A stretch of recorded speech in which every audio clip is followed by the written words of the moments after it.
8 days at sea. Course east for Pepite. Weather clear, sea calm. My first officer, Dirk Kendall, no further advanced in his attempts to find who killed passenger Ben Miller.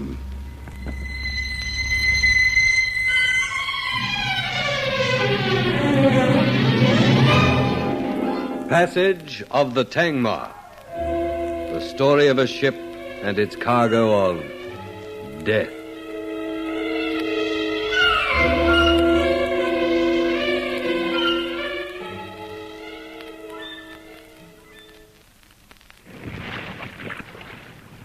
Of course, Dirk, you're overlooking 2 suspects, are you not? Admittedly, they are not going to Jamaica to share in the Wherryman estate, but they were on the ship with the rest of us when that poor man Miller was killed.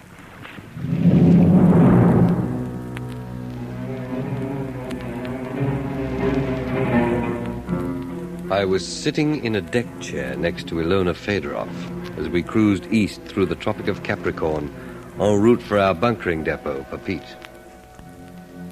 I'd spent another fruitless day trying to track down the killer of the friendly Australian, Miller. And now, looking into Ilona's green eyes, I couldn't make up my mind whether she was serious or not. Her moods changed like the colors of a chameleon. The late afternoon sun was warm on our faces. And for a moment, I tried to imagine Miss Fedorov waiting, crouched on the boat deck for the unsuspecting Miller, and then stabbing viciously as he turned his back. It didn't work. Somehow the scene didn't ring true. And I realized that she'd been talking and was waiting for an answer. Well, didn't you hear what I said? Sorry, no. I said that there were 2 other people who might have killed Miller. Who? The American, Lee Blake, the man of mystery who will not tell me why he is aboard. It won't work, Ilona. What? You don't believe Lee is a murderer, do you? But I would like to know more about him. And you decided that I might know, and if you accused him, I might just leap to his defense and in the process tell you what I know about him. You are cleverer than I thought. Oh, he intrigues me. Well, you'll have to continue to do that. Then there is some mystery about him, isn't there? You take it up with Lee. You don't want to know the other suspect? Oh, I can guess. I just didn't think you disliked Sharon Challoner that much. Dislike? Oh, no, Dirk. But it stands to reason that she will be better off if her father is the only one of us who reached Jamaica. £1 million better off. I won't buy it. Oh, I don't myself, really. It's only a thought. Ilona, you left England in a hurry, didn't you? After the death of Peter Slavin? We are back to that. Well, didn't you? Yes. When I read of his death, I was frightened. I left at once. Partly because I didn't want to be involved, but partly because it seemed unsafe to remain. If he could die, so could I. There were people who knew that I, too, was a beneficiary under the terms of Victor Wherryman's will. And you're not frightened now? Oh, you cannot remain in a state of panic. After the death of Miller, I was frightened again, but... Well, 5 days have gone by since then. Only Mr. Tucker continues to be terrified. Did you ever meet Slavin? Never. Mr. Kendall, may I speak to you for a moment? Oh, would you rather that I left? Not at all, Miss Fedorov. I was very rude just now, Mr. Kendall. I apologize. That's all. Forget it. I assure you it won't happen again. Is that why you were striding round the deck, Sharon, like an English gym mistress looking for truants? That's all I wanted to say, Mr. Kendall. Thank you. Why is she so upset? I should think her father's behind it. He seems to get a kick out of making her unhappy. Will you excuse me? Sharon! Miss Challoner, just a moment. I don't have any choice, it seems. Miss Challoner, if there's anything worrying you, anything at all... It's all right, Mr. Kendall. But you were kind to me when we first came aboard the Tangmar. It's not fair to take my bad temper out on you. Well, if it's anything to do with your father, then... From now on, Mr. Kendall, my father will not affect me in the slightest. I don't want to talk about it anymore, please. Are you walking round the deck again? But slowly this time. Fine. I'll walk with you. Well, have any of you anything to report? No one. And it seems that we're not doing very much better than Mr. Kendall, doesn't it? The past few nights we've been meeting here in the lounge, and it seems rather a waste of time. Well, I didn't want to say that at first, Major Challoner, but from the start I couldn't see what good it would do. Either meeting like this or carrying these silly whistles. Aren't you forgetting something, Mr. Tucker? We are all still alive. And you think your scheme has something to do with that, Major? Doctor, any plan for survival is better than no plan at all. I should have thought you as a doctor would appreciate that. I don't quite get the connection. Survival, Doctor, saving lives. Oh. Sorry. Major Challoner, I've cooperated with you and your plan. I've joined you here every night after dinner, but from now on you can count me out.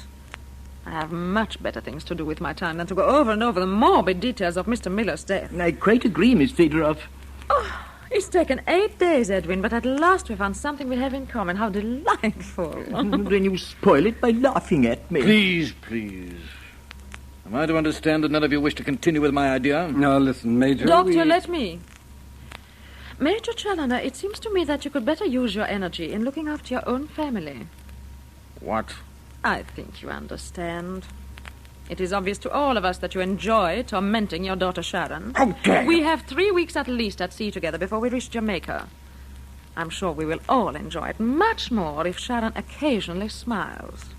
Good night, Major. Miss Federoff, I demand that you... You are not speaking to a subordinate officer, Major. Good night.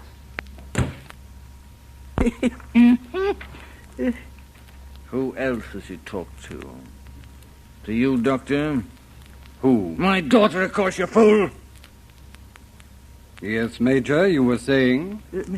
I think if you'll excuse me, I'd rather like to... you see, it's getting rather late, and... excuse me. You left off at the word fool, Major. Incredible. Insufferable. Running around complaining to every Tom, Dick, and Harry. An army man's daughter. Can't even keep her mouth shut. Major Challoner, I can assure you that your daughter has been loyal to you for a darn sight longer than you've deserved it. I wouldn't have brought this up, but since Miss Federoff mentioned it, let me add that a blind man could see what you've tried to do to that girl. I'd suggest that the next time you feel like calling someone a fool, you apply it as a very apt term to a certain selfish, arrogant, and boorish ex-army man named Challoner. Now, having got that off my chest, I'll buy you a drink. Steward? Oh. What's got into the chief, Kendall? We've been running at maximum revs for more than 2 hours now. Not a squawk out of him. I have a feeling he's as anxious to reach Pepita as we are, Skipper. Maybe. Nice night to be taking watch. Captain Goddard, if you want to go below, I can take this one. Why are you always so infernally anxious to get me off my own bridge? 10 o'clock. Who's got the dog watch, Quartermaster? Harry, sir. The spit and polish boy. Yeah, never worked out why that lad didn't join the RN. It's disgraceful, Kendall. On the bridge of the Tangmar. He looks as smart as a full-dress admiral. He's going to be a good officer, though. Why are you looking at me like that, Kendall? Oh, nothing, Skipper. All right, I'm talking for the sake of talking. I admit it. At least it takes my mind off the other thing. How's Jones behaving? I don't know. I kicked him out of his job as steward. I hope he's working down in the bilges. Oh. Who did it, Kendall? Who did it? That's all I want to know. Don't we all? A murderer loose on my ship. Yeah, I still think I'll wake up and find it's all a bad dream. I spent most of the early evening questioning the crew, Captain. Nothing. They've cooked up alibis for each other, I'd say. You know, Joe was with me, I was with Bill, and so on. They've decided to stick together. And the lower decks are bound with knives like the one that killed Miller. You've got to find the killer before we reach Pepita. If you don't, Kendall... I know. We'll be detained until we do find him. I wasn't going to say that. What then? If you don't, I'm bypassing Pepita. I'm not going to risk being held up by a police investigation. Oh, now listen, Skip. I mean it. I've contracted to take these people to Jamaica. And that's where we're going if I have to drift without engines. Oh, all right. I'm only letting off steam, but I'm tempted, Kendall. Well, I'd have to insist, Skipper. If I need help in this investigation, I could get it at Pepite. I think I will go below. Good night, Kendall. Skipper, just one thing. What? You remember I asked if you had a full crew when you left Tilbury? The day before Slavin was killed? You're sure about that? There wasn't anybody who joined you en route? Oh, of course there wasn't. Sorry to disagree with you, Skipper, but there was. Don't you remember? Mr. Price, the first mate. The officer Mr. Kendall replaced in Sydney.